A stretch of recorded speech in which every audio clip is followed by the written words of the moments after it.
Thank you brother. கிறிஸ்தேசுக்குள் பிரியமான அன்பு சகோதர சகோதரிகள் அனைவருக்கும் அன்பின் வாழ்த்துக்கள். நம்முடைய பிதாவாகிய தேவனாலும் ரட்சகராகிய இயேசு கிறிஸ்துவினாலும் கிருபையும் சமாதானம் உண்டாவதாக. இன்றைய நாளில் பார்த்து வருகிறோம். அந்த ஒரு கொரிந்திய ஸ்டடியில் நம்ம 5ஆம் அதிகாரத்துக்கு நம்ம வரலாம். 5ஆம் அதிகாரத்துக்கு நம்ம வரும்போது அப்போஸ்தலனாகிய பவுல் பார்த்தீங்கன்னா சில விஷயங்கள் பேசுறாரு. நான் அதுக்கு முன்னாடி போன கிளாஸ் நம்ம பார்த்தோம், பவுல் எப்படி இந்த காரியங்களை அவர் பேசிட்டு இருக்கிறாரு. அதுல மிக முக்கியமா விசுவாசித்தேன் ஆகையால் பேசுகிறேன் என்று சொன்னபடி அவங்களுடைய விசுவாசம் தான் பார்த்தீங்கன்னா இந்த காரியங்களை பேசுவதற்கு ஒரு மிக முக்கியமான ஒரு காரியமாக இருக்குது. அப்போ அந்த விசுவாசம் பத்தி நம்ம பார்க்கும்போது என்ன விசுவாசம் வச்சிருக்கிறாங்க அப்படின்னா, இயேசுவை எழுப்பின தேவன் எங்களையும் இயேசுவை கொண்டு எழுப்புவாரு, எழுப்பி தமக்கு முன்னாடி தேவன் நிப்பாட்டுவாரு என்ற விசுவாசம் எங்களுக்கு இருக்குது. அதனால தைரியமா நாங்க என்ன பண்றோம்னா பேசுறோம், இந்த வேலைகள் நம்ம செய்யறோம். ஸோ இதைத்தான் என்ன பண்றாருன்னா அப்போஸ்தலனாகிய பவுல் அந்த விசுவாசத்தை பத்தி அவர் பேசிட்டு வந்துட்டு இருக்கிறார். தொடர்ந்து இன்னும் கூட நாங்க சில விசுவாசம் வச்சிருக்கிறோம். எங்களுக்கு என்ன மாதிரி விசுவாசம் இருக்கு அப்படின்னா அந்த காரியத்தை தான் நம்ம பார்க்கிறோம். 5ஆம் அதிகாரத்துல அவர் பேச ஆரம்பிக்கிறார். அப்போ போன அதிகாரத்திலேயே தேவன் எங்களை எழுப்புவார், உயிர் தெழுப்புவார் இல்லைங்களா? உயிர் தெழுப்புவார் என்ற ஒரு பெரிய ஒரு விசுவாசத்தை பவுல் வச்சிருக்கும் போது அந்த விசுவாசத்தை இன்னும் தெளிவா விவரமா சொல்றாரு. நாங்க என்ன மாதிரி விசுவாசம் வச்சிருக்கிறோம். ஸோ அந்த விசுவாசம் தான் நம்ம இன்னைக்கு பத்தி படிக்க போறோம். ஸோ நமக்கும் இதே விசுவாசம் காணப்படும் போது அல்லது அந்த விசுவாசத்தில் நாம் இருக்கும்போது அது நமக்கு ஒரு பெரிய ஒரு தைரியத்தை மற்றும் ஆறுதலை தருகிறதாக காணப்படும். ஸோ இதை நம்ம அடிப்படையா வச்சுட்டு இந்த நாம ஒரு காரியத்தை மையமா வச்சு இப்போ உள்ள போகலாம். ஸோ இப்படியாக போன அதிகாரத்தோட முடிக்கும் போது ஒரு பாயிண்ட் கிளியர் பண்றாரு. இந்த மாதிரி விசுவாசத்துல நாங்கள் இருக்கும்போது அல்லது விசுவாச வாழ்க்கை நாங்கள் வாழும் போது ஒரு விஷயம் நாங்கள் புரிஞ்சுக்கிறோம், ஒரு விஷயம் நாங்கள் நம்புறோம். என்னன்னா எங்களுடைய புறம்பான மனுஷன் என்ன ஆகுதுன்னா அது அழிந்து கொண்டு வருகிறது. அப்ப புறம்பான மனுஷன் அழிந்து கொண்டு வரக்கூடிய ஒரு காரியம்.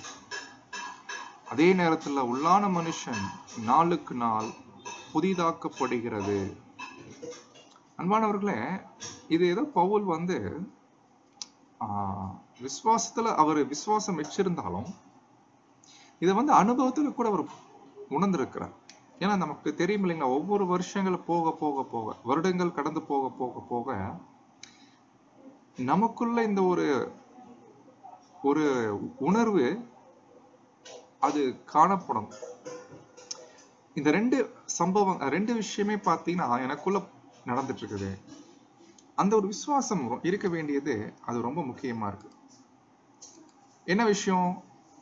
பழைய மனுஷன் அல்லது புறம்பான மனுஷன் அது அழியக்கூடிய விஷயம்.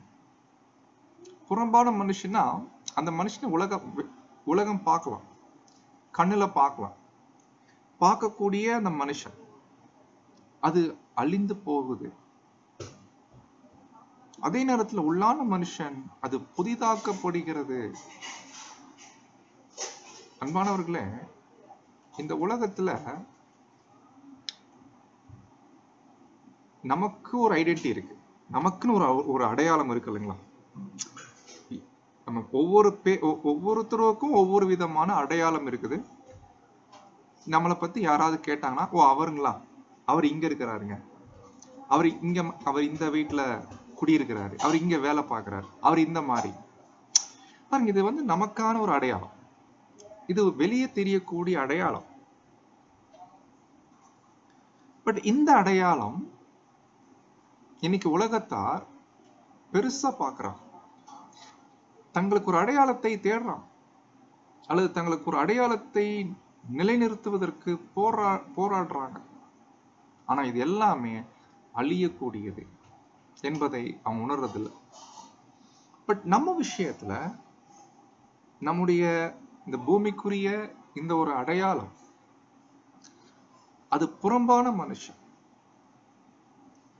இந்த மனுஷனை பத்தி உலகத்தார் புரிஞ்சுக்க முடியாது, பட் நாமும் நம்மளை பத்தி புரிஞ்சு வச்சுக்கணும்.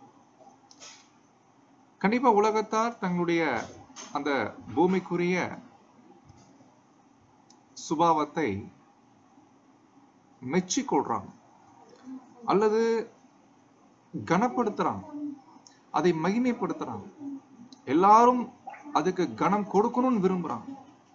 பொன்னாடை வாங்கிக்கிறாங்க, கைத்தட்டல் வாங்கிக்கிறாங்க, மலர் மாலை வாங்கிக்கிறாங்க.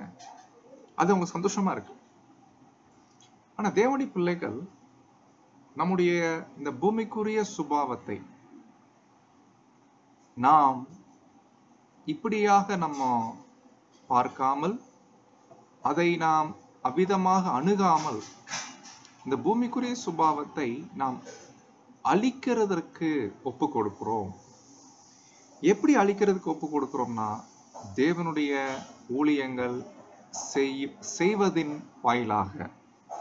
அப்ப தேவனுடைய ஊழியத்தை செய்வதின் வாயிலாக நம்முடைய புறம்பான பழைய மனுஷன் அழிகிறான் இல்லைங்களா? அப்போ இந்த பூமிக்குரிய சுபாவத்தை நாம் சத்தியத்துக்காக ஒரு பெருசா பொருட்படுத்தல்.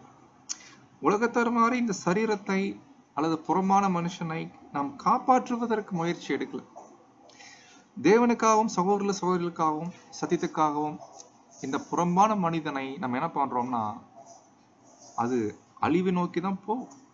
ஆனா ஒரு பக்கம் அது அழிவை நோக்கி போகும்போது நமக்கு கவலை இல்லை. ஏன்னா அது அது அழிஞ்சு போகட்டும், அது போகட்டும், அழிஞ்சு போகட்டும். ஆனா நமக்குள்ள ஒரு உள்ளான மனுஷன், அது அப்படியே சொல்லுங்க. ஓ அப்படிங்களா? Okay okay. அப்போ அந்த உள்ளான மனுஷன் பாத்தீங்கன்னா நமக்குள்ள உருவாக்கப்படக்கூடிய ஒரு காரியமானது போயிட்டு இருக்குது. அப்போ அந்த உள்ளான மனிதன் நாளுக்கு நாள் புதிதாக்கப்படக்கூடிய ஒரு அனுபவம் யார் ஒருத்தர் உணர்றாரோ, அன்பானவர்களே, இது பத்தி நம்ம யார் வேணா சொல்லலாம். நீங்களா புது சிருஷ்டியா? ஆமா, நான் புது சிருஷ்டிங்க. இன்னைக்கு ஒரு பெயர் சபை ஜனங்களை பார்த்து இந்த கேள்விக்கு, நீங்க புது சிருஷ்டி? ஆமாங்க, புது சிருஷ்டிங்க. இதே கேள்வி நீங்க ஒரு பைபிள் ஸ்டூடெண்ட்ஸ் பார்த்து கேட்டாலும் அதே சொல்லுவாங்க. ஏன்னா இன்னைக்கு அந்த வார்த்தை அப்படி மைண்ட்ல போய் உட்காந்துருக்கு. நாங்களா புது சிருஷ்டியா இருக்கிறோம், புதிய மனுஷனை தரிச்சிட்டு இருக்கோம். அன்பானவர்களே, இது நம்ம ஏதோ வாயின் வார்த்தைகளை சொல்றதில்லை. உண்மையிலே நான் புது சிருஷ்டியா என்பதை எனக்குள்ள அந்த உள்ளான மனுஷன் இருப்பதை நான் உணர்ந்திருக்க வேண்டியது அவசியமா. அது உணர்ந்திருக்க வேண்டிய ஒரு காரியமா இருக்கு. அந்த உணர்தல் இல்லைன்னா நம்ம வெறும் வாயில தான் சொல்ல முடியும், அது ஒரு பிரயோஜனமே இல்லை.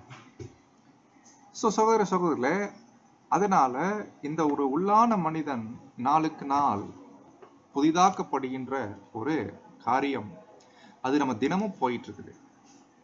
அதனால நாங்கள் சோர்ந்து போறதில்லை. புறம்பான மனிதன் அழிந்து போகிறதுனால நாங்கள் சோர்ந்து போகிறதில்லை பிரதர் சிஸ்டர்ஸ். ஆனா இதே உலகத்தாருக்கு பார்த்தீங்கன்னா கவலை இருக்கும். ஏன்னா வயசு போயிட்டே இருக்குது, வயசு ஏறிட்டே இருக்குது, எதிர்காலத்து குறிச்சு கவலை. இதெல்லாம் வரும் இல்லைங்களா?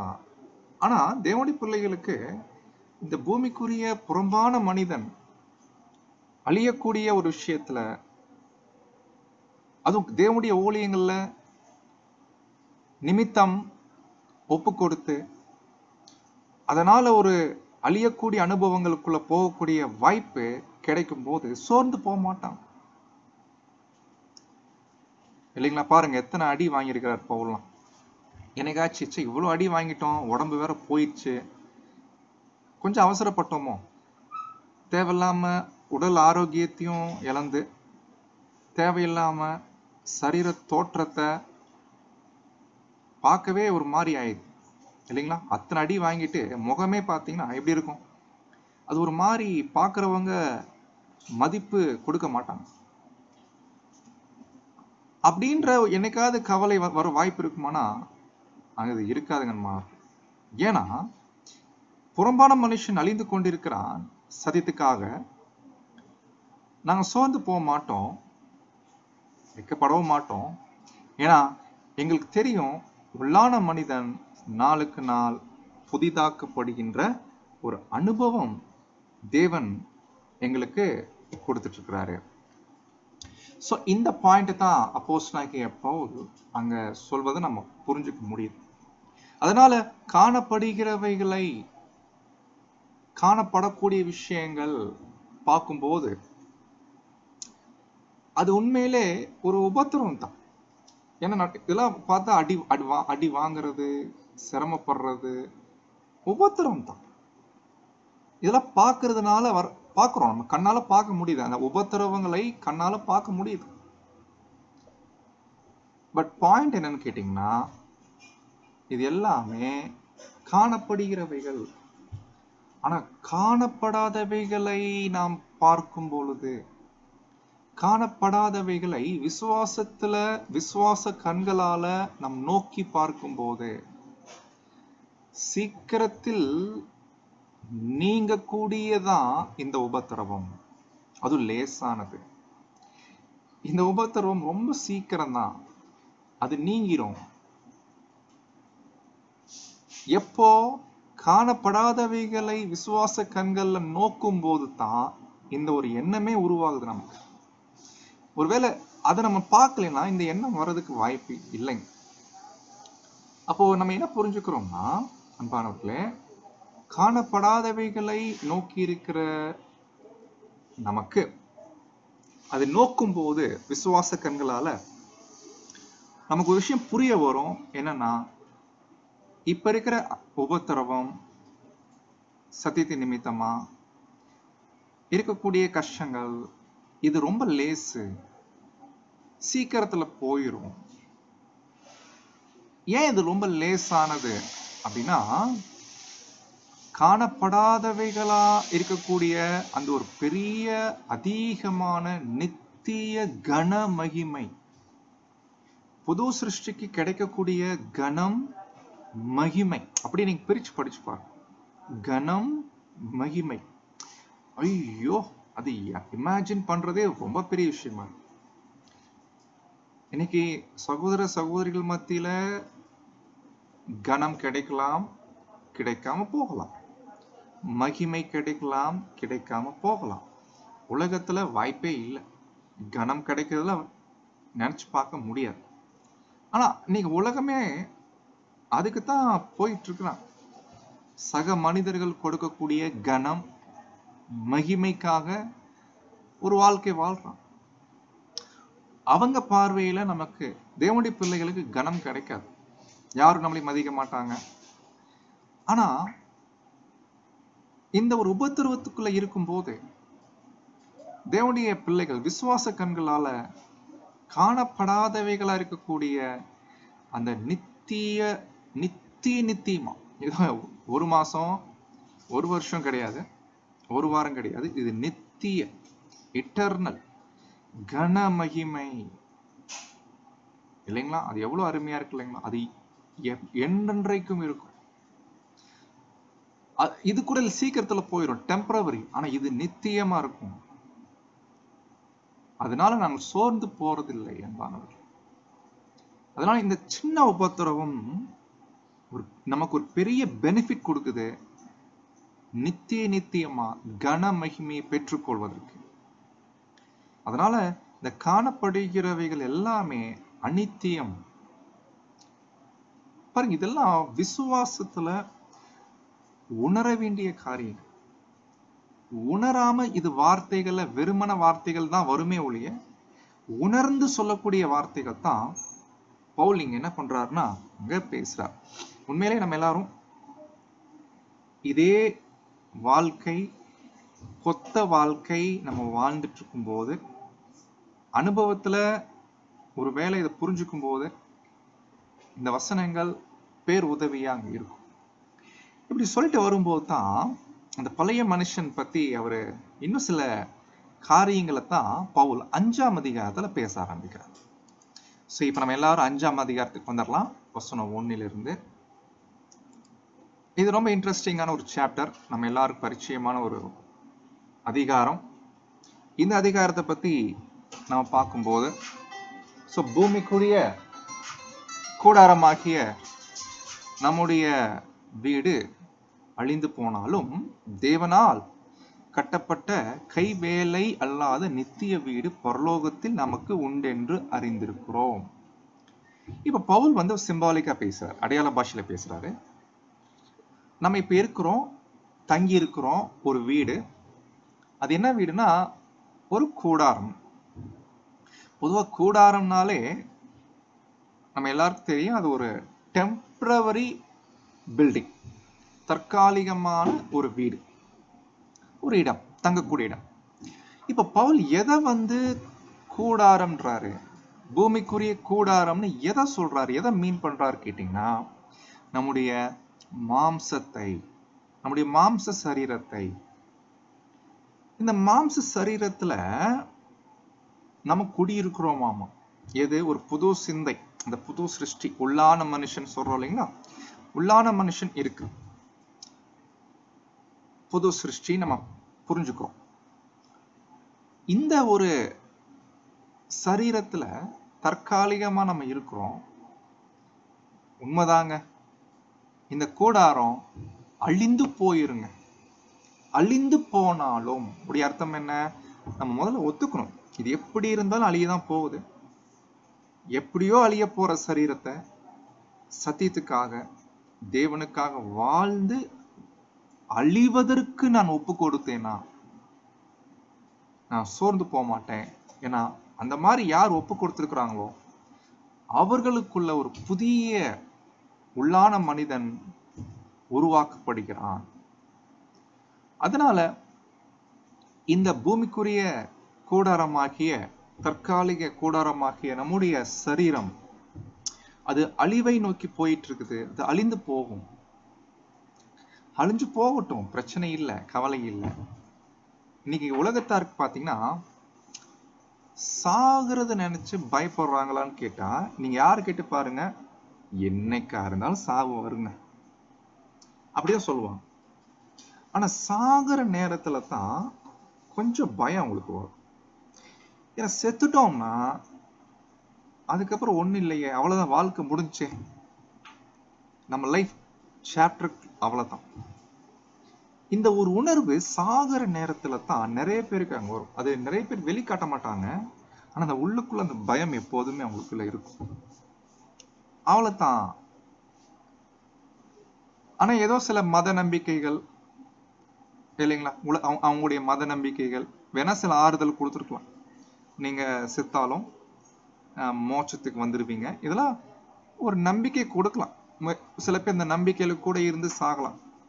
பட் எதுவா இருக்கட்டும், உண்மை நிலைமை என்னன்னா, அவங்களுடைய சரீரம் அழிஞ்சு போச்சுன்னா மீண்டும் அவர்கள் மோட்சத்துக்கோ இல்ல நரகத்துக்கோ அந்த மாதிரி எதுவுமே உயிரோட வர்றது வாய்ப்பு இல்லை. ஒன்ஸ் டெட்னா அவங்க டெட் தான். 1000 year வர்ற வரைக்கும், 1000 yearல அந்த ரெசரக்ஷன் நடக்கிற வரைக்கும் அவர்கள் பார்த்தீங்கன்னா ஒரு நம்பிக்கை அற்றவங்களா தான் இருக்கிறாங்க. ஸோ அப்போ நம்ம விஷயத்துல ஆச்சரியம் என்னன்னா, நம்முடைய சரீரத்தை நம்ம ஏற்கனவே பார்த்தோம், நம்ம ஆக்சுவலி பலி செலுத்துறதுக்கு தான் வந்திருக்கிறோம். நம்ம எல்லாருமே பலி செலுத்துறதுன்னா என்னங்க, சாக்ரிஃபைஸ் பண்றது. பொதுவா நம்ம பலி செலுத்துற விஷயத்துல நாம நம்மளே தான் பலி செலுத்தணும், இன்னொருத்தவங்களை பலி செலுத்துறத பத்தி நம்ம இல்லை. சில நேரங்கள்ல நான் ஒரு வேலை செய்யலாம் சபையில, அந்த வேலையை இன்னொரு பேர்கிட்ட சொல்லி நீங்க செய்யுங்க அப்படி சொன்னேன்னா நான் அவருக்கு நானே எனக்கான வாய்ப்பை நான் விட்டு கொடுக்குற மாதிரி. எனக்கு ஒரு வாய்ப்பு இருக்கும் பலி செலுத்த, அந்த பலி செலுத்துறதுக்கு சோம்பேறித்தனப்பட்டு நீங்க அந்த வேலையை பண்ணிடுங்க, நான் என்ன அர்த்தம், அந்த வாய்ப்பை நான் அவருக்கே நான் விட்டு கொடுத்துட்றேன். எவ்வளவு பெரிய மிஸ்ஸிங் இல்லைங்க. மிஸ் பண்றோம் இல்லைங்களா? பலியாவதற்கு ஒப்பு கொடுத்த நாம் பலியாவதற்கான வாய்ப்புகளை தவறாமல் சரியாக செய்யும். அப்படி ஒப்பு கொடுக்கும் போது என்ன நடக்குது? நம்முடைய மாம்சம் அழிவை நோக்கி போயிட்டு இருக்குது. ஆனா ஒரு பக்கம் இன்னொரு வீடு தேவன் நமக்காக ரெடி பண்றாரு. ஒரு பக்கம் நம்ம மாம்சம் அழியுது, இந்த வீடு அழிந்து போயிட்டு இருக்குது. ஆனா இன்னொரு பக்கம் தேவன் அது நித்தியமான ஒரு வீடு அப்படின்னா இது ஒரு பரலோக சரீரம். இந்த பரலோகத்துல ஒரு சரீரத்தை நமக்காக தேவன் என்ன பண்றாங்கன்னா உருவாக்கிட்டு இருக்கிறார். பாருங்க, இந்த வசனத்துல பவுல் சொல்ற இந்த கான்செப்ட் நம்முடைய உயிர்த்தெழுதல்ல நாம் அடையக்கூடிய ஒரு புது சரீரம். அது எப்படி இருக்கும் என்ன நமக்கு தெரியாது. அது கைவேலை அல்லாத தேவனால் கட்டப்படுற ஒரு வீடு. அது பரலோகத்துலதான் இருக்காம. அங்க போன பின்னாடி தான் அந்த பாடி நமக்கு கிடைக்கும். என்ன சொல்லணும்னா அந்த பாடியில தான் நம்ம அங்க இருப்போம். ஞாபகம் இருக்குங்களா? 1 கொரிந்தியர் 15ஆம் அதிகாரத்துல இந்த ஒரு விஷயத்த ஏற்கனவே பேசியிருக்கிறார். 1 கொரிந்தியர்ல பேசியிருக்கார். நம்ம எல்லாருக்கும் தெரியும் இல்லைங்களா? அழிவுள்ளதாகி இது அழியாமையும், கனவீனமான இது கனமுள்ளதாகும், பலவீனமா இருக்கக்கூடிய இது பலம் உள்ளதாகவும் மாற்றப்படுகிறது. நம்ம எல்லாரும் படிச்சிருப்போம் இந்த 1 கொரிந்தியர் 15ஆம் அதிகாரத்துல 42ல இருந்து 44 வரைக்கும். இது அழிவுள்ளதுக்குள் விதைக்கப்படும், அழிவில்லாததாய் எழுந்திருக்கும்.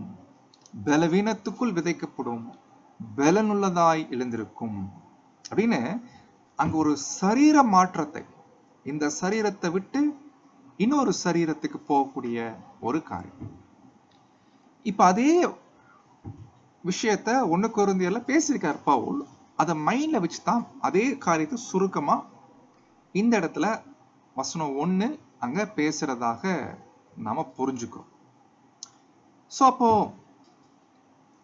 இது நம்ம புரிஞ்சுக்கணும். அப்போ இந்த இடத்துல கூடாரம் என்பது நம்முடைய சரீரத்தை குறிக்குது.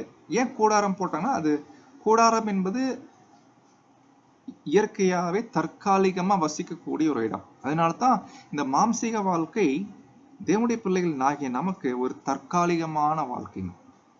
இது தற்காலிகம் தான். இது நல்ல ஒரு உள் வாங்க வேண்டிய ஒரு பாயிண்ட். தற்காலிகமான வாழ்க்கைய தேவனுக்காக சத்தியத்துக்காக நாம் பலி செலுத்துவதற்கு ஒப்புக்கொடும்.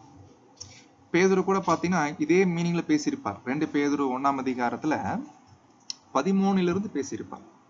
நம்முடைய கர்த்தராகிய இயேசு கிறிஸ்து எனக்கு அறிவித்தபடி நான் என் கூடாரத்தை விட்டு போவது சீக்கிரத்தில் நேரிடும் என்று அறிந்து இந்த கூடாரத்தில் நான் இருக்கும் அளவும் உங்களை நினைப்பூட்டி எழுப்பி விடுவது நியாயம் என்று எண்ணுகிறேன். பேதுரு சொல்றார். கூடாரம் இந்த மாம்சீக சரீரத்தை பத்தி பேசுறார். ஆக்சுவலி இது ஒரு விசுவாசம் இருக்கணும் பிரதர். இப்போ மரணம் வந்தாலும் ஐ டோன்ட் கேர் பிரதர். அந்த ஒரு விசுவாசம் தைரியம் இருக்கணும். மரணத்துக்கு பயப்பட மாட்டாங்க. தேவனுடைய பிள்ளைகள் மரணம் வந்தாலும் அவங்க தைரியமா இருப்பாங்க. நீ சொல்லணும் ரொம்ப ஹாப்பி ஆயிடுவாங்க. அந்த ஹாப்பியோட தான் மரிப்பாங்க. ஏன்னா அந்த அளவுக்கு விசுவாசம் அவங்களுக்குள்ள இருக்கும். எப்படி பவுல் இந்த அளவுக்கு விசுவாசமா பேச முடியுமா கேட்டா இன்னும் பேசுறாரு பாருங்க. இவ்வளவு நேரம் ஒரு வீடு கூடாரம் அப்படின்னு ஒரு உதாரணம் கொடுத்தார் இல்லைங்க நம்முடைய சரீரத்தை. இப்ப அடுத்து இன்னொரு உதாரணம் கொடுக்கிறாரு பாருங்க. இதே சரீரத்தை என்னவா உருவக பாஷையில பேசுறாருன்னா அதை நம்ம எங்க படிக்கிறோம்னா 2ஆம் வசனம். ஏனெனில் இந்த கூடாரத்திலே அப்படின்னு வருது இல்லைங்களா, அது மூலப்பிரதியில வருது இல்லை என்று நம்முடைய பிரதர்ஸுங்க சொல்றாங்க. ஏன்னா கூடாரம் பத்தி 1ஆம் வசனத்துல பேசிட்டார். கூடாரம் நம்முடைய சரீரத்தை கம்பேர் பண்ணி சரீரத்தை அடையாள பாஷையில கூடாரம் அது 1ஆம் வசனம். 2ஆம் வசனம் பேசுது, இது கூடாரம் பத்தி பேசல. இந்த சரீரத்துல நாம் தவித்து, நல்லா கவனிங்க, சரீரத்தில் நம்ம தவித்து இருக்கிறோம். இதுல நாம தவித்து அப்படி வரணும். ஏனெனில் இதில் நாம் தவித்து நம்முடைய பரம வாசஸ்தலத்தை தரித்து கொள்ள வாஞ்சையுள்ளவர்களாயிருக்கிறோம். இப்ப இங்க என்ன பாயிண்ட்னா, முன்னாடி தங்கி இருக்கிறத பத்தி பேசினார். இந்த கூடாரத்துல இப்ப தங்கிட்டு இருக்கிறோம், இன்னொரு கூடாரம் இன்னொரு வீடு இருக்குது, அங்க தங்க போறோம். ஆனா இங்க எப்படி பேசுறாருன்னா, தரித்து கொள்றது. தரித்துனா உடை அணிவது. நம்ம ட்ரெஸ் போடுறது இல்லைங்களா? இப்ப நம்ம எல்லாரும் ஒரு ட்ரெஸ் போட்டிருக்கிறோம். ஆனா பரம வாசஸ்தலம் பரலோகத்துல ஒரு உடை இருக்குது. அந்த உடையை போட்டுக்கொள்வதற்கு வாஞ்சை உள்ளவர்களாயிருக்கிறோம். இப்ப இங்க பவுல் உடைன்னு எதை சொல்றாரு? உடை என்பது இங்க பவுல் அடையாள பாஷையில எதை மீன் பண்றாருன்னா, சேம் நம்முடைய சரீரம் தான். இப்போ ஒரு சரீரத்துல இருக்கிறோம், இப்போ ஒண்ணு தரிச்சுட்டு இருக்கிறோம். ஆனா பரம வாசஸ்தலத்துக்கென்று ஒரு உடை இருக்குது, அது ஒரு சரீரம். அதை தரித்து கொள்ள ரொம்ப வாஞ்சியா இருக்கிறோம். அன்பானவர்களே, இதைதான் பவுல் அங்க பேசுறார். பட் நம்ம கவனிக்க வேண்டிய பாடம் என்னன்னா, உண்மையிலே வாஞ்சை இருக்கா? அந்த வாஞ்சை இருக்கா என்பது கேள்விங்க. இன்னைக்கு பேர் சபை ஜனங்கள் கிட்ட இந்த வாஞ்சை இருக்கான்னு கேட்டா ரொம்ப கம்மிங்க, இல்லைங்களா? ஏன்னா அவங்களுக்கு இந்த பூமிக்குரிய வாழ்க்கையை ரொம்ப பிடிச்சு போயிடுச்சு. கர்த்தர் இயேசு வந்தாருன்னா அவர் அங்கேயே இருக்க வச்சிருவாங்க. இங்கே ஒரு வீடு நல்லா அருமையா செட்டில் பண்ணிருங்க தேவனே, நல்லா நீங்க ஆசீர்வதிங்க, அந்த மென்டாலிட்டியில இருக்கிறான். பரம வாசஸ்தலத்தை அடையணும், அந்த ஒரு நிலைமைக்கு, அந்த ஒரு சரீரத்தை தரித்து கொள்ள வேண்டும் என்ற வாஞ்சை இருக்கிறது இல்லை. சரி, நமக்கு எப்படி இந்த வாஞ்சை வரும்? அந்த அளவுக்கு இந்த பூமிக்குரிய இந்த சரீரத்துல சில அனுபவங்கள் நம்ம வாங்கும் போது இந்த வாஞ்சை வருமாமா. எப்படியாவது அந்த சரீரத்துக்கு போயிடும். ஒரு டைம் அந்த சரீரத்துக்கு போயிட்டோம்னா அப்பாடா அப்படின்ற மாதிரி இருக்கும். ஏன்னா இந்த சரீரம் ரொம்ப பிரச்சனையா இருக்கு, ரொம்ப தலைவலியா இருக்கு. எவ்வளோ நாள் தான் இந்த சரீரத்துல நான் இருந்துட்டு இருப்பேன்? ரொம்ப கஷ்டமா இருக்கு பிரதர், எப்படா போவேன்னு இருக்கு இப்படின்னு அந்த ஒரு உணர்வுக்குள்ள நம்ம இருப்பது ரொம்ப முக்கியம். அதற்கே உரிய அந்த ஒரு சரீரத்தினால், இப்ப இருக்கக்கூடிய சரீரத்தில் இருக்கக்கூடிய அந்த அனுபவத்தை வாங்குகிறவர்களாக காணப்படணும். சரீரத்தில் சந்தோஷப்படுறது இருக்குது அன்பானவர்களே, இந்த சரீரத்திலேயே சந்தோஷமான வாழ்க்கை வாழலாம். உலகத்தார் வாழ்றாங்க சந்தோஷமா இருக்கிறதுக்கு. ஆனா தேவனுடைய ஜனங்கள் இந்த சரீரத்தில் இருக்கிறத விரும்ப மாட்டாங்க. அது ரொம்ப கஷ்டமா இருக்கும். என்னென்ன விஷயங்கள் அது கஷ்டமா இருக்கும்? எதனால கஷ்டமா இருக்கும்? எதனால அந்த தவிப்பு இருக்கும்? ஏன் அந்த பரம சரீரத்தை தரித்து கொள்ளணும் என்ற வாஞ்சை வரும்? எதனால? என்ன ரீசன்? அப்படி என்ன இந்த சரீரத்தினால இவங்க என்ன ஃபீல் பண்றாங்க? இதை நம்ம புரிஞ்சுக்கணுமா இல்லைங்களா? அப்பதானே அந்த ஒரு வாஞ்சை நமக்கு. சோ அது என்னன்றதை நம்ம கண்டுபிடிக்க முயற்சி எடுக்கும் போது சொல்றாரு பவுல், இதில் இப்ப இருக்கிற சரீரத்துல ஒரு தவிப்பு இருக்குதாமா. அந்த தவிப்பு அதிகமா இருக்கிறதுனால ஒரு வாஞ்சை வருது, சீக்கிரம் அந்த ஒரு பரம வாசஸ்தலத்தை தரித்து கொள்ள, அந்த சரீரத்தை தரித்து கொள்ள ஒரு வாஞ்சை வருகிறது அப்படின்னு பவுல் அங்க பேசுறத நம்ம கவனிக்கிறோம். இப்ப என்ன தவிப்பு, அப்படி என்ன தவிப்பு இருக்குது இதை நம்ம கண்டுபிடிக்கணும்னா, பவுல் 3ஆம் வசனத்தை கொஞ்சம் பேசுறாரு, கவனிங்க. தரித்து கொண்டவர்களானால், தரித்து கொண்டவர்கள்னா பரம வாசஸ்தலம் அல்லது பரலோகத்துல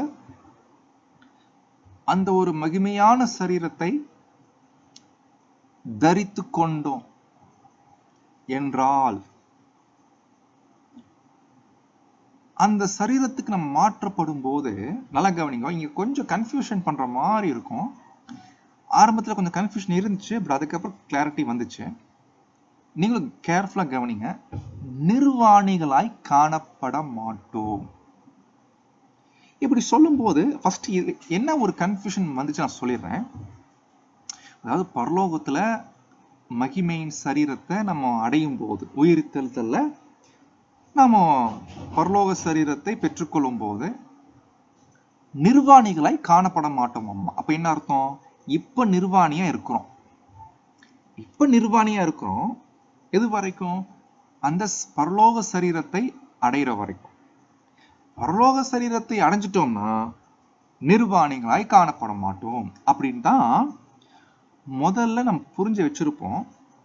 அப்படித்தான் புரிஞ்சுக்கிற மாதிரி இருக்கு இந்த வசனம் படிச்சா. ஆனா அதுக்கடுத்து வரக்கூடிய வசனம் படிச்சா கன்ஃபியூஷன் வரும், மேட்ச் ஆகுறது இல்லை. அப்ப இந்த வசனத்தை எப்படி புரிஞ்சுக்கணும்? இந்த வசனத்தை எப்படி புரிஞ்சுக்கணும் அது என்னன்றதை பார்க்கறதுக்கு முன்னாடி இப்ப இந்த வசனத்தை இருக்கிற மாதிரி நம்ம கொஞ்சம் பார்த்துட்டு அதுக்கப்புறம் போகலாம். இப்ப 3ஆம் வசனம் சொல்லுது, நம்ம எப்படியாவது உயிர்த்தெழுதல்ல அந்த பரலோக மேனியை நாம் அடையிற வரைக்கும் நிர்வாணிகளாய் இருக்கிறோம். இது எப்படி புரிஞ்சுக்கலாம்? இதோடைய அர்த்தம் என்ன? நமக்கு இதுக்கு என்ன விளக்கம் கொடுக்கலாம் அப்படின்னு நீங்க கேட்டீங்கன்னா, அந்த நிர்வாணியா இருக்கிறோம் பிரதர், இப்ப நம்ம எல்லாரும் நிர்வாணிகளா இருக்கிறோம் பிரதர். எது வரைக்கும்னா அந்த பரலோக சரீரத்தை அடையிற வரைக்கும் தான் பிரதர். அடைஞ்சிட்டோம்னா நிர்வாணிகளாய் காணப்பட மாட்டோம் இப்படின்னு ஒரு புரிதல் வருது இல்லைங்களா? ஆனா ஆக்சுவலி இது ராங் புரிதல், தவறான புரிதல். இது அப்படி பவுல் அந்த மீனிங்ல பேசல. இது ரொம்ப இன்ட்ரெஸ்டிங். இதுதான் கன்ஃபியூஷனே. எப்படி இதை சொல்றீங்க? ஏன் நம்ம நிர்வாணியா தானே இருக்கிறோம். நிர்வாணினா என்ன அர்த்தம்? நிர்வாணம்னா உடை இல்லாத ஒரு நிலை தான் நிர்வாணம், கரெக்டுங்களா? அப்படின்னா நீங்க நம்ம எல்லாரும் நீதின் வஸ்திரம் அப்படின்னு ஒரு வஸ்திரத்தை போட்டிருக்கிறோம் இல்லைங்களா? அந்த வஸ்திரத்தை எடுத்துட்டோம்னா நிர்வாணம். அப்ப நிர்வாணம் எதை குறிக்குது? பாவத்தின் நிலை, நம்முடைய பாவ நிலை. அதான அர்த்தம். பாவத்தின் நிலை தானே நிர்வாணம். அப்போ நம்ம இன்னமும் பாவிகளா இருக்கிறோம், பாவத்துல இருக்கிறோம். அந்த பாடி வந்துருச்சுன்னா நாம் பாவமற்றவர்களாக காணப்படுவோம். இது கரெக்ட் தானே பிரதர்? கரெக்ட் தான், உண்மைதான், பாயிண்ட் கரெக்ட் தான். பட் அந்த மீனிங்ல பவுல் இங்க பேசல. அதுதான் கன்ஃபியூஷனே. எஸ், இப்ப இந்த சரீரத்துல பாவம் இருக்குது, ஆமா. இது வரைக்கும் பரலோக சரீரத்தை பெற்றுக்கொள்ற வரைக்கும் இந்த சரீரத்துல பாவம் இருக்கும். இதுதான் நிர்வாணம். இதுதான் பவுல் இங்க பேசுறாரு. ஏன்னா இந்த விளக்கம் சரியான விளக்கமா இருந்துட்டாலும் இந்த விளக்கத்தின் அடிப்படையில பவுல் இங்க பேசல. நமக்கு ஏன் பேசுற மாதிரி தெரியுது? ஏன்னா வசனம் டிரான்ஸ்லேஷன் அப்படி வருது. அந்த மாதிரி அந்த டிரான்ஸ்லேஷன் நமக்கு அந்த புரிதலை கொடுக்குது. தப்பான மொழிபெயர்ப்புல இல்ல, கரெக்ட் டிரான்ஸ்லேஷன் தான். கரெக்ட் டிரான்ஸ்லேஷனாவே இருந்துட்டாலும் இப்படிப்பட்ட ஒரு புரிதல் தான் நமக்கு கிடைக்குது. ரொம்ப ஆச்சரியமா இருக்கு. மொழிபெயர்ப்பு சரியா இருக்கு, கரெக்ட் டிரான்ஸ்லேஷன். ஆனா புரிதல் நமக்கு தப்பான சரியான ஒரு விளக்கம். ஆனா இந்த வசனத்துக்கான அந்த விளக்கம் கிடையாது. இந்த வசனம் இந்த விளக்கம் தான் பேசுதான்னு கேட்டா இல்ல. விளக்கம் கூட கரெக்ட், உண்மைதான். இந்த சரீரத்துல இருக்கிற வரைக்கும் பாவத்தின் நிலைமை இருக்கும். அந்த சரீரத்துக்கு போயிட்டு பாவம் இருக்காது, உண்மைதான். ஏன்னா அது பாவம் இல்லாத சரீரம். நம்ம இருக்கிற சரீரம் பாவமான சரீரம். அப்ப நிர்வாணம் என்பது பாவத்தை குறிக்கும். இது பாயிண்ட் கரெக்ட். ஏன்னா நம்ம டேபர்நாக்கிள் எல்லாம் பாத்தீங்கன்னா அந்த ஒரு மீனிங்ல வரும். டேபர்நாக்கிள் பாடத்துல கேட்டிருக்கோம் நம்ம எல்லாரும், அங்க அந்த மீனிங் வரும். Point correct. பட் பாயிண்ட் கரெக்டா இருந்தாலும் இந்த வசனம் இத பேசல. அப்போ என்னதான் பேசுது இந்த வசனம் கேட்டா, பரலோகத்துல ஆவிக்குரிய சரீரத்தை நாம் உடுத்தி கொள்ளும் போது நாம் என்னவாக இருக்க மாட்டோம் தெரியுங்களா? நிர்வாணிகளாய் காணப்பட மாட்டோம். இப்ப கேள்வி என்ன, நிர்வாணமா காணப்படுறதுன்னா என்ன? பவுல் எதை பத்தி பேசிட்டு இருக்கிறாரு கேட்டீங்கன்னா, இப்ப பாருங்க உங்களுக்கு புரியும் அன்பானவர்களே. இப்ப நீங்க வசனத்தை 4க்கு வந்துருங்க. 4 அப்புறம் வசனம் 5. ஸோ இதை கொஞ்சம் படிக்கும் போது தான் நமக்கு ரொம்ப கிளியரா அங்க புரியும். இது என்ன மீனிங்ல அந்த நிர்வாணம் பத்தி பவுல் அங்க பேசியிருக்கிறாரு கண்டுபிடிக்கும் போது சொல்றாரு. நம்ம போன வசனம் படிச்சோம். இப்போ நாம ஒரு சரீரத்துல இருக்கிறோம். அந்த சரீரம் ஒரு உடை மாதிரி. இந்த மாம்ச சரீரம் ஒரு உடை தரிச்சிட்டு இருக்கிறோம். பரலோகத்துல வேறொரு உடை நமக்கு கொடுக்கப்படும். இது பாயிண்ட். இப்ப இந்த உடை என்பது இந்த இடத்துல சரீரத்தை குறிக்குது.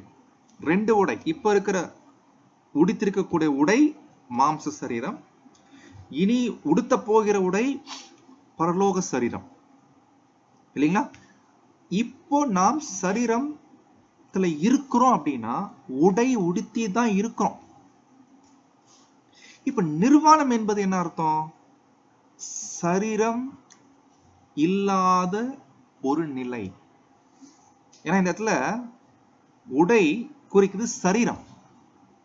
இப்போ ஒரு நிர்வாணம்னா இங்க பாவம் எடுத்துக்காதீங்க, அந்த அர்த்தத்துல பவுல் பேசல. இங்க நிர்வாணம் என்பது என்னன்னா உடை அற்ற ஒரு நிலை. இப்போ நமக்கு ஒரு உடை இருக்குது. என்ன உடை? நம்முடைய சரீரம். நல்லா கவனிங்க. நம்ம எல்லாருக்கும் ஒரு அனுபவம் வரும். என்ன அனுபவம் தெரியுங்களா?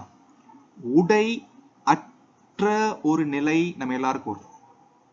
உடை எப்போ நம்மளை விட்டு போகும்? மரணம், டெத்துங்க. டெத்துல நமக்கு மட்டும் இல்லைங்க, உலகத்துல எல்லா ஜனங்களுக்கும் அவங்களுடைய சரீரம் தான் உடை. அவங்க செத்துட்டாங்கன்னா நிர்வாணி ஆயிடுவாங்க. உடைய அர்த்தம் என்ன? டெத்துக்கு போயிடுவாங்க, செயலற்ற நிலைமைக்கு போயிடுவாங்க. இப்ப பவுல் என்ன பேசுறாருன்னா, பாருங்க, எங்க மாம்சம் இது ஒரு உடை. இந்த உடை அழிந்து கொண்டிருக்கிறது. இந்த உடை அழிவை நோக்கி போயிட்டு இருக்குது. அப்ப உடை அழிஞ்சு போச்சுன்னா நான் நிர்வாணி ஆயிடுவேனே. குறிக்குது மரணம். மரணம் வந்துருமே பிரதர். பாருங்க, இந்த உலகத்துல 6000 வருஷமா எத்தனையோ பேர் வாழ்ந்து நிர்வாணி ஆயிட்டாங்க. அர்த்தம் என்ன? மரணத்தில் இருக்கிறாங்க, உடையற்றவர்களா இருக்கிறாங்க. சரீரம் இல்லைன்னா எந்த ஒரு ஜீவராசியுமே நிர்வாணி தான். எந்த ஜீவராசிக்குமே அந்த சுவாசம், சரீரம் தான் உடை. அப்போ சரீரம் செத்து போச்சு குறிக்குது மரணம் வந்துருச்சுன்னா நிர்வாண நிலை. பவுல் என்ன சொல்றாருன்னா, உலகத்தார் மாதிரி நாங்க நிர்வாணிகளா இருக்க மாட்டோம். இந்த சரீரம் அழிஞ்சு போனாலும் வேறொரு சரீரம் தேவன் கொடுக்கும் போது நாங்கள் நிர்வாணிகளாக காணப்பட மாட்டோம்.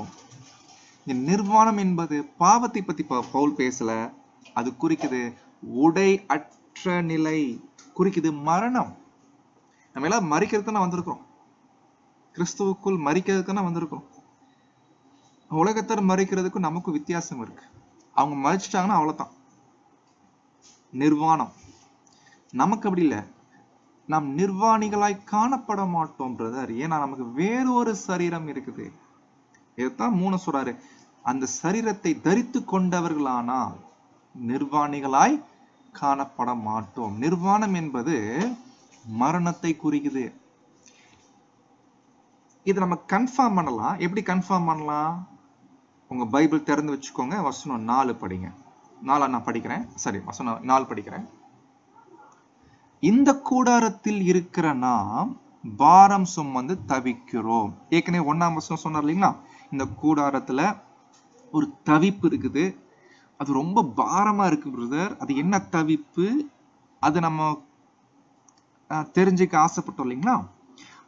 அத பவுல் இப்ப இங்க பேசுறார். ஏற்கனவே சொன்ன மாதிரி தவிக்கிறோம், அது என்னன்னு சொல்றாரு. இந்த போர்வையை அண்டர்லைன் பண்ணுங்க. இப்ப நம்ம எல்லாரும் ஒரு போர்வை, ஒரு உடை, ஒரு வஸ்திரத்தை உடம்புல போட்டு வச்சிருக்கிறோம். சாரி, உடம்பு சொல்றேன்.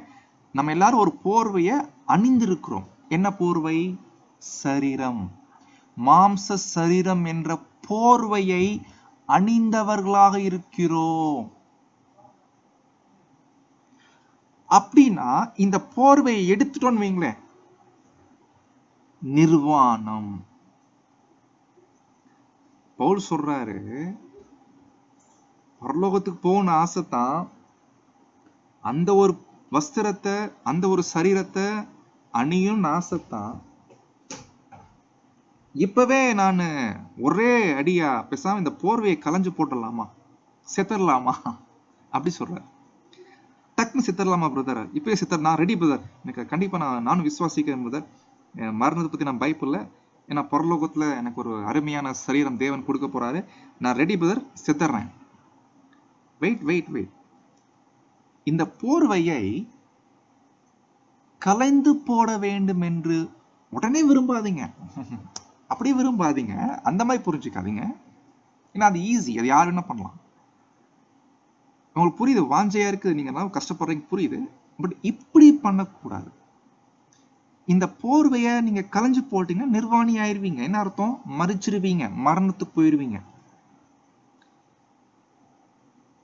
ஆனா நீங்க அந்த பரம வாசஸ்தலத்துக்குரிய உடையை தரித்து கொள்ளணும்னா இது மெத்தட் இல்ல, இது ப்ராப்பர் மெத்தட் இல்ல. ஓகே, அப்போ பவுல் இங்க பேசக்கூடிய விஷயம் அந்த மெத்தட்ல நீங்க பண்ணாதீங்க, அப்படி பண்ணக்கூடாது. நீங்க பரம வாசஸ்தலத்தை, பரலோகத்துல இருக்கக்கூடிய சரீரத்தை நீங்க பெற்றுக்கொள்வதற்கு இது ப்ராப்பர் மெத்தட் இல்ல. இந்த போர்வையை கலைஞ்சு போட்டுறாதீங்க. ஏன்னா நீங்க கலைஞ்சு போட்டீங்கன்னா நிர்வாணம் ஆயிருவீங்க, குறிக்குது மரணத்துக்கு போயிருவீங்க. அப்படி வேணா ஒரு விஷயம் உங்களுக்குள்ள நடக்கணும். என்ன நடக்கணும்? இந்த போர்வையை போட்டுக்கோங்க, இந்த போர்வையை போட்டுக்கோங்க. இந்த போர்வையை நீங்களா கலைஞ்சு போடாதீங்க, குறிக்குது நம்மளா டக்குன்னு செத்து போறேன் பிரதர், அது வேணும். அப்ப எப்படி பிரதர் சரீரத்தை அழிக்கிறது? இந்த போர்வையை கலைந்து போட விரும்பாமல் ஒரு காரியம் உங்க வாழ்க்கையில நடக்கணும். அதை நடக்கணும். அதன் மத்தியில தான் உங்களுக்குள்ள இந்த மாற்றம், வேறொரு சரீரம் கிடைக்கும். அது என்ன கிடைக்கும் சொல்றாரு? மரணமானது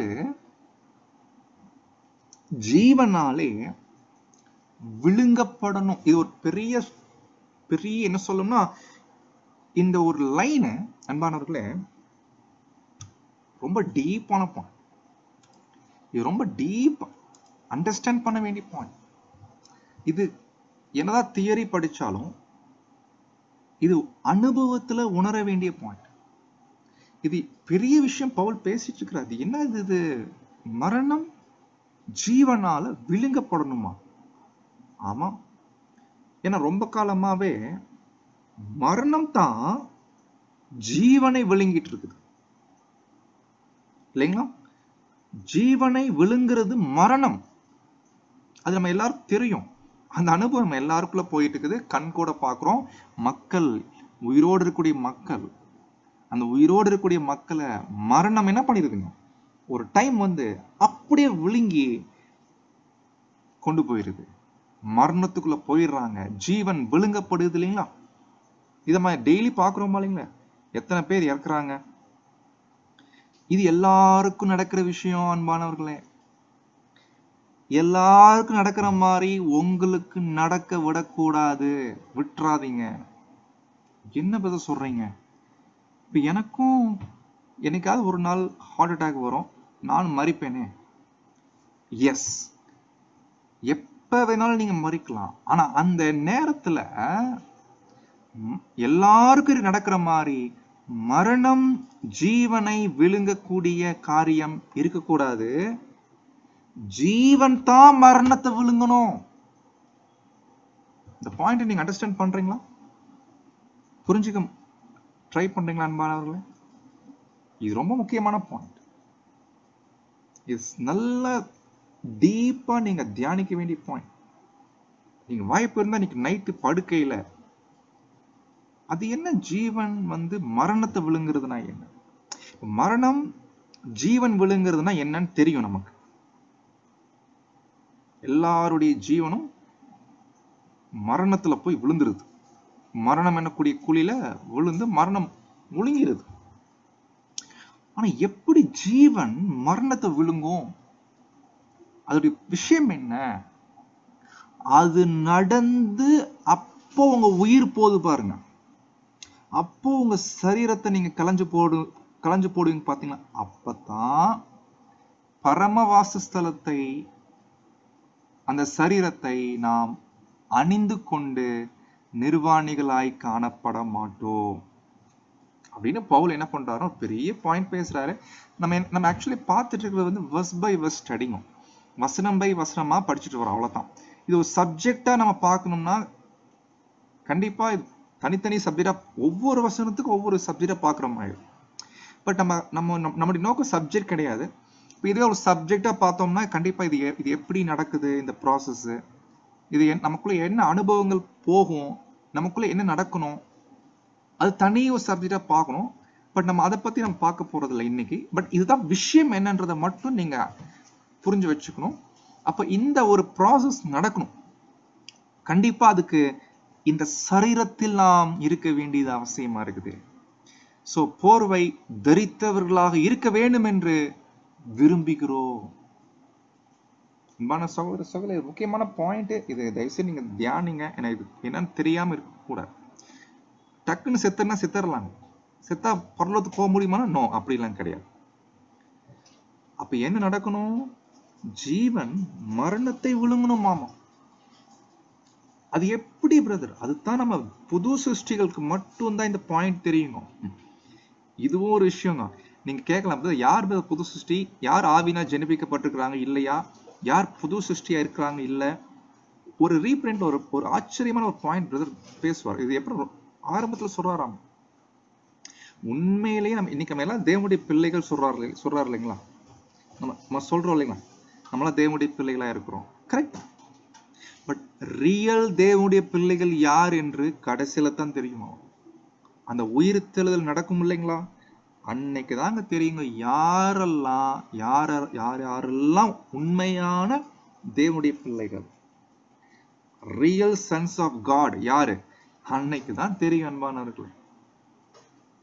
ஆனா நம்ம கண்டிப்பா இப்போ விசுவாசத்துல சொல்லலாம், தப்பில்லை. நம்ம தேவனுடைய பிள்ளைகள் தான், அந்த நம்பிக்கை இருக்கணும்.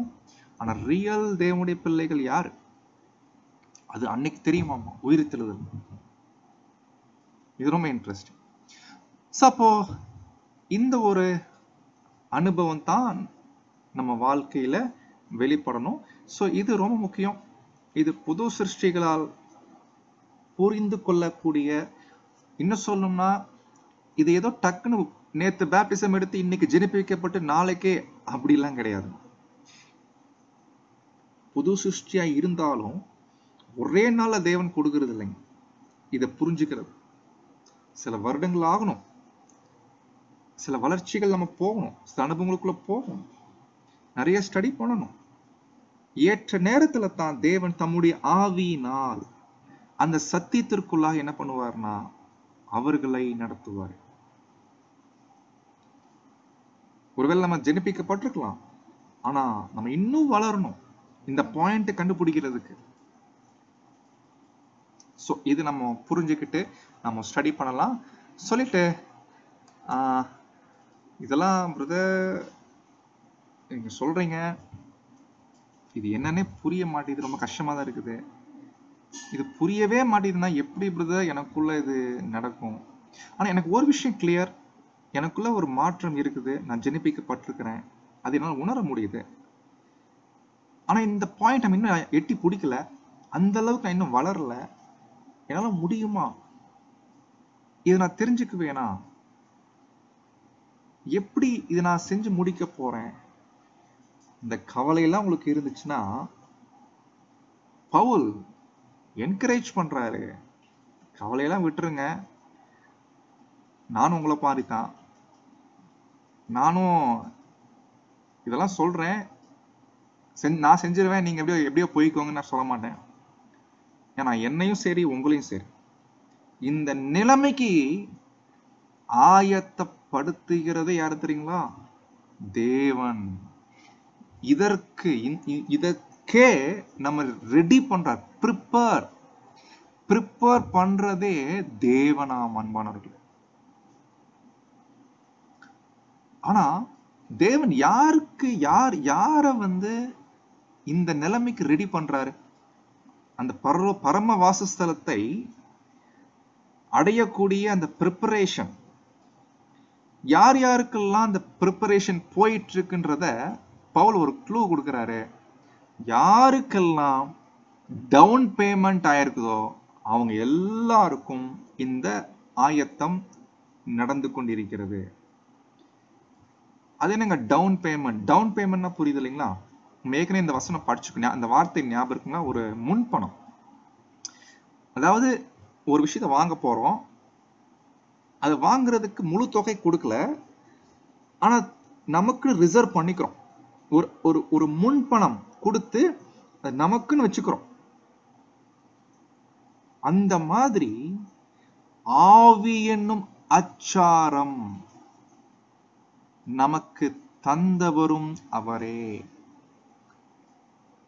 இந்த ஆவி என்னும் அச்சாரம், இது ஒரு அச்சாரம். பரிசுத்த ஆவியினால ஜெனிப்பிக்கப்படுதல், ஆவியின் ஜெனிப்பித்தல், ஆவிக்கேற்றபடி பிழைக்கக்கூடிய ஒரு வாய்ப்பு, பரிசுத்த ஆவியினால் வழிநடத்தக்கூடிய அனுபவம், இது எல்லாமே நமக்கு ஒரு தைரியம் கொடுக்குது. எனக்கு அந்த ஃபீலிங் இருக்குது, எஸ் என்னால உணர முடியுது, நான்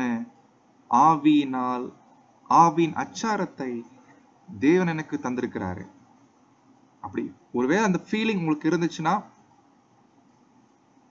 அன்பானவர்களே கவலைப்படாதீங்க, கவலைப்பட தேவையில்லை, தேவன் பார்த்துப்பார். நம்ம என்ன பண்ணலாம்னா ஜஸ்ட் தேவனுடைய சித்தத்தை சரியா புரிஞ்சுக்கிட்டு தேவனுக்காக காத்திருந்து தேவனுடைய நடத்துதலுக்கு நாம ஒப்புக்கோ. நம்ம யாரும் நம்ம லைஃப்பை நம்ம டிசைன் பண்றது இல்லைங்க. எதிர்காலத்துல நிறைய பிளானிங் இருக்கலாம், அதில் தூக்கி போடுறோம். தேவன் தெரியும், நமக்கு ஒரு பிளானிங் வச்சிருப்பாரு. தேவன் நடத்துற போக்குல நம்ம போயிட்டு இருக்கிறது மட்டும்தான் நம்ம வேலை. தேவன் ஓவர் ரூல் பண்ணுவாரு. சில நேரங்களில் நம்ம கொஞ்சம் நம்முடைய புத்திசாலித்தனத்தை காமிக்கிறதுக்கு நம்ம ஒரு ட்ரிக், ஒரு பிளானிங் போடுவோம். பட் தேவன் அப்பயும் விடுறதில்லை, ஒரு அனுபவம் கொடுத்து மறுபடியும் அவர் ரூட்டுக்கு கொண்டு வந்துடுறார். ஸோ அதனால தேவனுடைய நடத்துதலுக்கு நாம் காத்திருந்து தேவனுடைய சித்தத்தின்படி நாம் பிழைப்பதற்கு ஒப்பு கொடுக்கலாம். தொடர்ந்து பவுல் இந்த காரியங்களை பத்தி பேச ஆரம்பிக்கிறாரு. நம்ம அடுத்த கிளாஸ் கண்டினியூ பண்ணலாம். தேவன் தாமே காத்து கிருபை செய்வாராக. ஆமென்.